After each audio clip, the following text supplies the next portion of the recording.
Where does construction safety need to go? Today's guest is Justin Cote, Managing Partner and President of Lynnwood Roofing.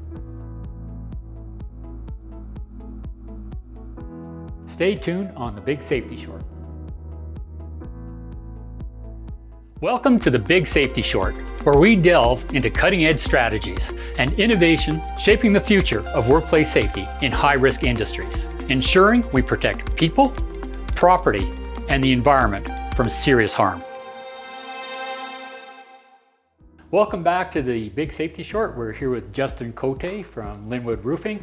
The last two episodes, we were really talking about the state of safety and construction, just going through the motions and part of his journey with that. And last episode was the aha moment. And today's episode is, where does construction safety need to go? So Justin, I'm really fascinated by your experience with this, because you are one of those guys that have, understanding the state of safety, you had the aha moments, but how do we get this out across the board? Because you mentioned in one of the episodes that your peers feel the same way. What do we have to do? What needs to happen? That's a great question, and partially because I think it's going to be different for each individual company. I know my business, and so we are doing some things in our business to move in the direction we need to go. On the bigger scale, to help most other people and some you're not going to be able to move. It'll take legislation that they'll have to be able to do it, right? But others, I think there can be a lot of education at the association level, and learning about, why aren't things working? Because I do talk to a lot of people in industry, and there are very few that say, yep, core is providing the same value today as it did in the 90s, right? They're finding the same issues, right? And they're finding that safety often is a hindrance more than a help to their business. And we want to get past that, where it can be something that moves your company forward. Do you think they actually believe that it can do that, or is it something that they're searching for? Because one of my big challenges in my career is, how do I take good intentions into actual behaviors with it? So it's fascinating because everybody recognizes the problem. They like to complain about the problem, but how do we get them to actually take the next step? That's a tricky one to figure out how to get them to take the next step. I think, again, they have to identify that there is a problem, right? They have to acknowledge that. And it is hard because safety has really become an industry in itself. Right? And a lot of owners pass safety off to a safety officer or someone else in the company to manage, right? And so that we can also leverage, say, hey, this is a new idea or direction we want to take. That can potentially be it, but I don't think I have the answer. No, and I think you're rather unique on that side too, because our experience been, especially with owners, is that we have this safety officer, and it's just sort of passed on to them. And my impression, my opinion is, because it doesn't have any value. We do it because we have to do it. That's right. And so where it can provide value and where you can get business owners on board, and there's some people that really move us, are purchasers. Yeah. So the people who are purchasing construction services, if this is a value of theirs and they require it, we'll do it. Insurance companies, if this becomes something we have to do for insurance, they tell us how we got to do it. In roofing, that's a big thing for us, because insurance costs are quite high in commercial roofing, because there's not a great track record. When insurance companies require things from us, we listen very closely. And I know other companies do the same thing. Roofing, that really does drive us because it is such a big cost. And then the other one is, I mentioned it, is legislation. If legislation requires us to do something, we do it. So that for me, because I agree with you completely. That was, especially as a site guy, because you want to think, well, it's better business, so there's a monetary incentive to do it. I haven't met anybody that wants workers to be seriously injured or killed. No. Yet it always comes back down to that, and I think that's taking those good intention behaviors. Is we need something to motivate the change, either like insurance costs or regulation, or of course now we have also the criminal code that can come into play with this as well. And that's the push that we need to see. Absolutely. have it happen. And the reason I find that it is that way is the construction industry is very fragmented. You have a lot of companies, and we're all competing very, very aggressively with one another. Yeah. And there's a lot of companies that are just struggling just to get those revenues so they can survive. And so they do the bare minimum they have to when it comes to safety, because they're on the edge of survival, right? And so that's where sometimes it's hard to, sometimes it might be changing how the pay structure works in certain industries. I know in roofing, the whole residential portion of our industry is all piecework. And it's very hard to incentivize safety when people are paid piecework. They're just paid to be faster, right? So there's some challenges that we have within, and every industry is going to have their challenges. That's just an example from roofing. But yeah, it's going to be different for every company. But I think as a whole, what we can do is educate and provide statistics and data on what's actually happening out there, and keep providing the path. Here is a path that works, right? And we need more businesses to go down the path to prove that it works. Absolutely, and I think because safety is a collective problem. It can't just be one company, especially construction, because construction is an interesting point right now. We can't find workers to work in the trades. We have a very, very poor safety record. I think they're one of the worst industries historically throughout.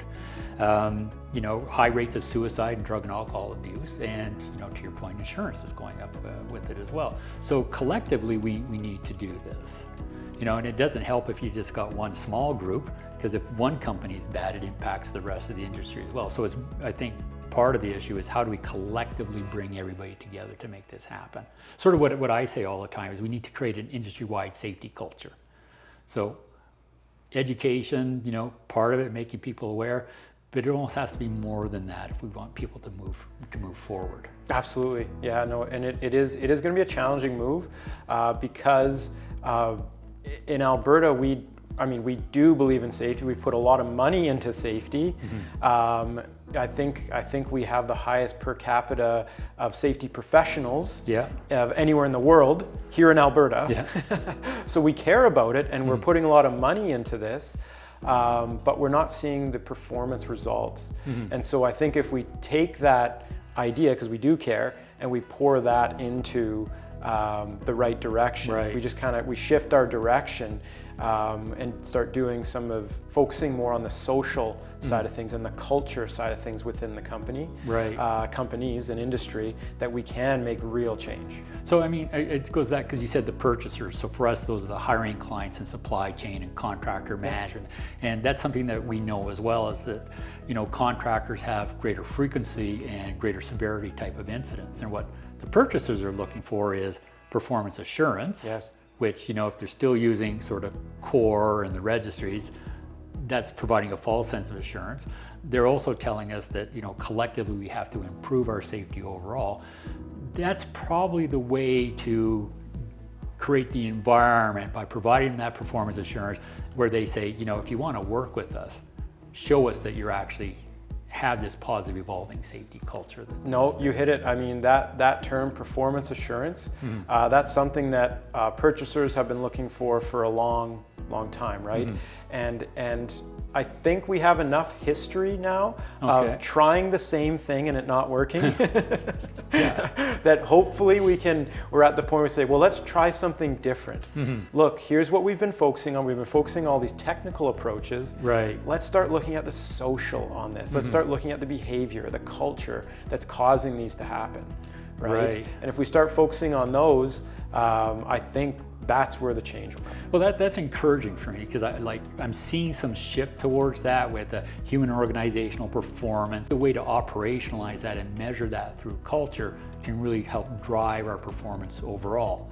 So from that aspect, because I know you're very much an early adopter with it, you seeing this as a competitive advantage moving forward as well by providing performance insurance? Absolutely, absolutely. We were early adopters into the registry programs, and it provided great value for us.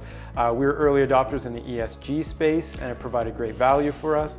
And so I see this as we're going to be early adopters in a social look at safety.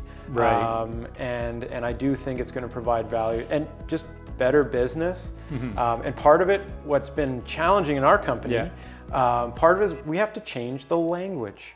Because the safety cultures and language is so ingrained in every worker in construction. They've heard it a million times, right? So even the thing, we don't even have, we don't have incident reports anymore. We just have field reports. Okay. Because the term incident makes it intimidating to the worker. And immediately, like blame sort of thing. Blame, exactly. And oh my goodness, am I going to get fired? Oh my goodness, am I going to be disciplined? Right.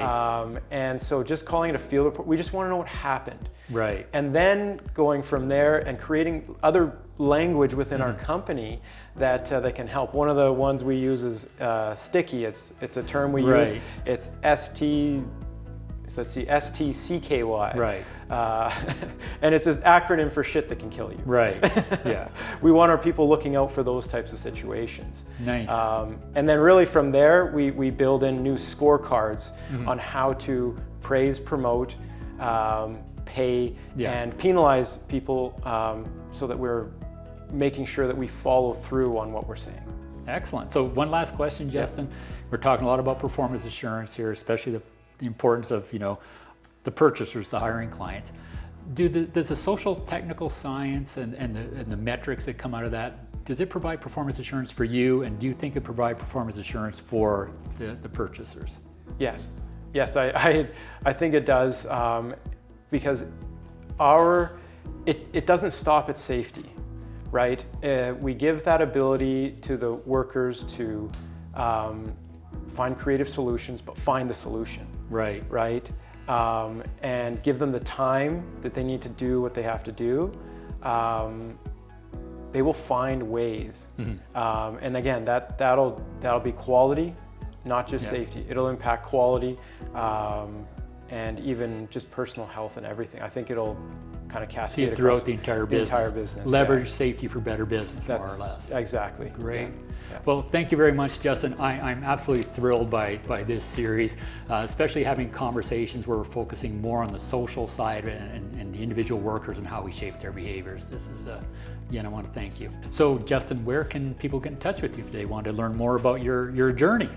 Yeah, so they can reach me. We have a website. It's lynnwoodroofing.ca, and our phone number is 403-217-4114. Thanks again for tuning to the Big Safety Short, and especially this series. It's been great having Justin with us, and we will see you next time. As we conclude the Big Safety Short, remember that prioritizing better safety for better business is a continuous journey. Stay informed, stay vigilant, and together, let's build a safer tomorrow.